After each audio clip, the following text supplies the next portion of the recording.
বিসমিল্লাহির রহমানির রহিম। 2024 সালের বরিশাল বোর্ডের সিকিউ এবং এমসিকিউ, এখানে সিকিউ এর প্রশ্নগুলো শুধু দেওয়া হবে আর এমসিকিউ প্রশ্নের উত্তরগুলো সহ দেওয়া হবে। প্রথমত 1 নম্বর প্রশ্ন রয়েছে দৃশ্যকল্প 1। এটা প্রথম অধ্যায় থেকে প্রশ্নটি আসছে। দৃশ্যকল্প 1 এবং দৃশ্যকল্প 2, বরিশাল বোর্ড 2024। ক নম্বর প্রশ্ন, মহাকাশ অভিযান কি? খ নম্বর, ক্ষুদ্র আকারের জিনিস দিয়ে বড় আকারের জিনিস তৈরি করার প্রযুক্তি ব্যাখ্যা করো। গ এবং ঘ দুইটা প্রশ্ন দেওয়া রয়েছে এখানে। আর 2 নম্বর প্রশ্ন এখানে টপোলজি সম্পর্কে দেওয়া রয়েছে, চিত্র 1, চিত্র 2 এবং চিত্র 3-এ। এটা একটা মেশ টপোলজি দেখলেই বোঝা যাচ্ছে। এখানে হচ্ছে গেটওয়ে কি? ব্লক আকারে ডেটা আদান প্রদান ব্যাখ্যা করো।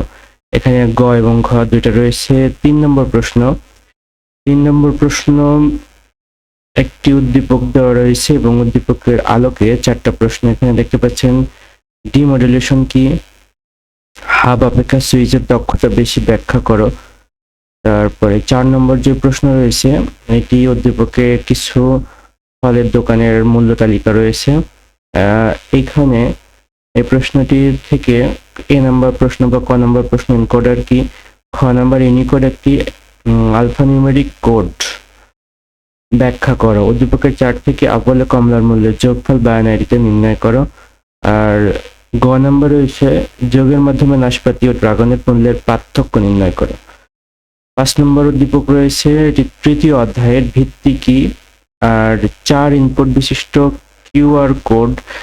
কিউআর গেট বাস্তবায়নে কতটি নর গেট প্রয়োজন ব্যাখ্যা করো। গ এবং ঘ প্রশ্ন রয়েছে। 6 নম্বর প্রশ্ন রয়েছে, এখানে একটি উদ্দীপক দেওয়া রয়েছে 2টি, দৃশ্যকল্প 1, দৃশ্যকল্প 2। এখান থেকে প্রশ্নগুলো রয়েছে, আইপি অ্যাড্রেস কি? খ নম্বর, ওয়েব পেজে বাংলা লেখা যুক্ত করার জন্য কি করা প্রয়োজন বুঝিয়ে লিখো। গ এবং ঘ রয়েছে। 7 নম্বর প্রশ্ন রয়েছে, এখানে একটি উদ্দীপক রয়েছে। আর এ নম্বর প্রশ্ন, ফ্লোচার্ট কি? বি নম্বর প্রশ্ন, সি প্রোগ্রামের শেষে লাইনে রিটার্ন 0 লেখার যৌক্তিকতা ব্যাখ্যা করো। সি নাম্বার বা গ নাম্বার প্রশ্ন, উদ্দীপকে বিভাজন অ্যালগরিদম। আর ঘ নাম্বার এখানে প্রশ্ন, সি প্রোগ্রামটি।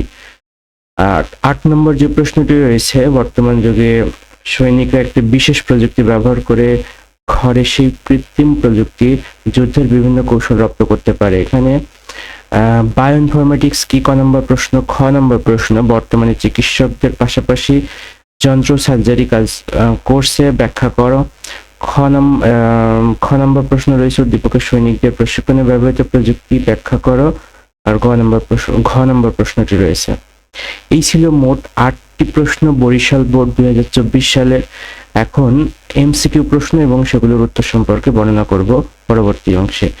1 নম্বর যে প্রশ্ন রয়েছে, একটি প্রোগ্রাম কোড দেওয়া রয়েছে, এটার আউটপুট কেমন হবে বর্ণনা করতে হবে। এটার আউটপুট হবে এইখানে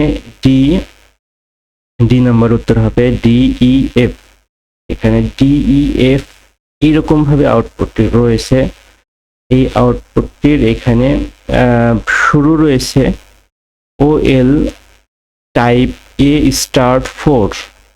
যদি প্রশ্নটির উত্তর হয়তো বা এখানে সঠিকভাবে দেওয়া নাই, তারপরে এখানে দেওয়া রয়েছে DEF। আচ্ছা, অর্থাৎ DEF এর এখান থেকে শুরু হবে স্টার্ট ইকুয়াল 4, মানে এর পরে 4 অংশ থেকে শুরু হবে।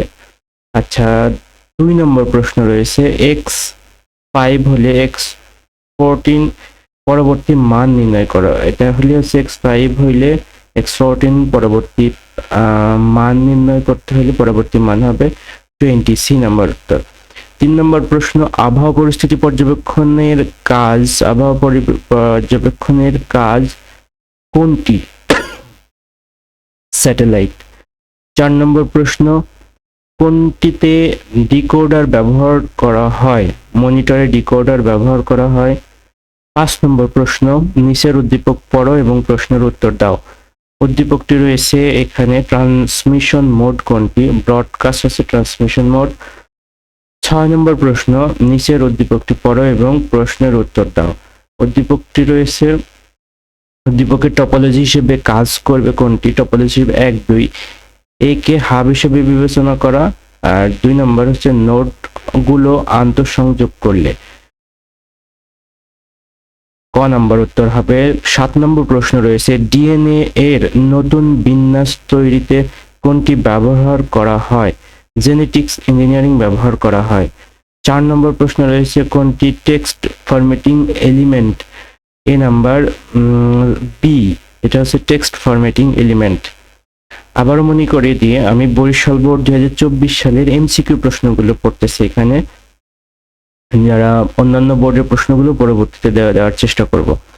সিঙ্ক্রোনাস ট্রান্সমিশনের সুবিধা কোনটি? বিরতিহীন ডেটা ট্রান্সমিশন হচ্ছে সিঙ্ক্রোনাসের সুবিধা। 10 নম্বর প্রশ্ন নিচের উদ্দীপক হতে প্রশ্নের উত্তর দাও। রাজীবের একাদশ শ্রেণীর রোল হচ্ছে 77 অক্টাল নাম্বারে দেওয়া রয়েছে উদ্দীপকের রোলের সমতুল্য। এখানে এই দশমিক, বাইনারি এবং হেক্সাডেসিমালে মানগুলো দেখাতে হবে। 3টা উত্তরই হবে ঘ নাম্বার।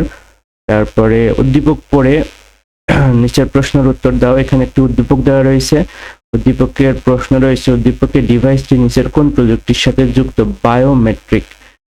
12 নম্বর প্রশ্নের উদ্দীপক রয়েছে উদ্দীপকে আবিরের গবেষণার প্রয়োগক্ষেত্র কোনটি? গবেষণার প্রয়োগক্ষেত্র হবে 3টাই, চিকিৎসা, খাদ্য শিল্পে, জ্বালানি শিল্পে, অর্থাৎ খ নম্বর উত্তর হবে। 13 নম্বর প্রশ্ন রয়েছে নিচের কোনটি ডেটা টাইপ? ডাবল হচ্ছে একটি ডেটা টাইপ। 14 নম্বর প্রশ্ন রয়েছে পার্সেন্ট কোন ধরনের অপারেটর? অ্যারিথমেটিক অপারেটর হচ্ছে পার্সেন্ট। 15 নম্বর প্রশ্ন রয়েছে নিচে একটি উদ্দীপক পড়ে প্রশ্নের উত্তর দিতে হবে। উদ্দীপক অ্যাট্রিবিউট কোনটি? অ্যাট্রিবিউট হচ্ছে ওয়েট, WIDT, ওয়েট হচ্ছে একটি অ্যাট্রিবিউট। তারপরে 16 নম্বর প্রশ্ন রয়েছে উদ্দীপক পড়ে রাসেলের সঠিক ফলাফল না পাওয়ার কারণ কি? সঠিক ফলাফল না পাওয়ার 3টাই কারণ।